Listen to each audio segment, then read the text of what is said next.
आणि महाराष्ट्रातल्या लोकसभेवर नव्यानं निवडून आलेले अहमदनगरचे खासदार निलेश लंके आणि बीडचे खासदार बजरंग सोनवणे यांनी लोकसभेत पहिल्यांदाच प्रवेश केला आणि प्रवेशाच्या वेळेला पायऱ्यांवरती आपलं डोकंही टेकवलं।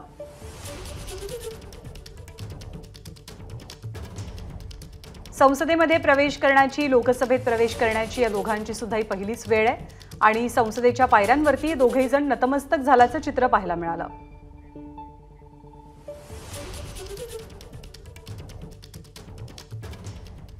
तर खासदार निलेश लंके यांच्या कुटुंबियांशी आजच्या दिवसानिमित्त संवाद साधला आमच्या प्रतिनिधींनी, आपण पाहूया। खासदार निलेश लंके आज शपथ घेणार आहेत आणि त्यांचे कुटुंबीय या सोहळ्यासाठी आलेले दिल्लीमध्ये। आपण त्यांच्याकडून जाणून घेऊया, आज निलेश लंके शपथ घेत आहेत, कुठली पार्श्वभूमी नसताना, कुठल्या परिवारातलं कोणी राजकारणात नसताना ते आले आणि आज खासदार होत आहेत। तुम्ही कसं पाहता, काय भावना आहेत तुमच्या? कारण लोकांचे सर्वसामान्यांचे प्रश्न मांडण्याकरता ते आज ठिकाणी आलेले आहेत आणि ते निश्चितपणे समाजाचे प्रश्न मांडतील याबद्दल आम्हाला आनंद होणे साहजिकच आहे। आणि कधी न पाहिलेलं दिल्ली तीसुद्धा मी आजच पाहतो असं म्हणायचं, कारण सर्वसामान्य कुटुंबाला दिल्लीला येणंसुद्धा इतकं सोपं नव्हतं।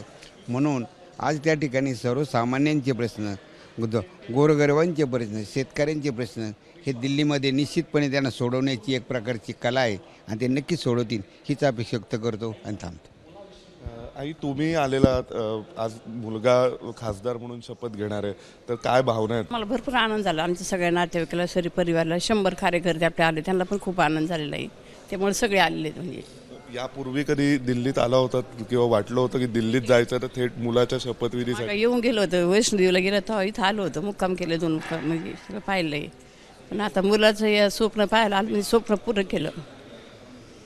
तर आपण पाहू शकतो कशा प्रकारे एक संपूर्ण परिवार आज आनंदात आलेला आहे, कारण त्यांच्या घरातल्या एका व्यक्तीचा आज शपथविधी आहे खासदार म्हणून आणि सगळेजण हे दिल्लीमध्ये त्या सोहळ्याचे साक्षीदार होण्यासाठी म्हणून आज आलेले आहेत। व्हिडिओ जर्नलिस्ट भूपेनसह सोमेश कोलगे, एबीपी माझा, नवी दिल्ली। एबीपी माझा, उघडा डोळे बघा नीट।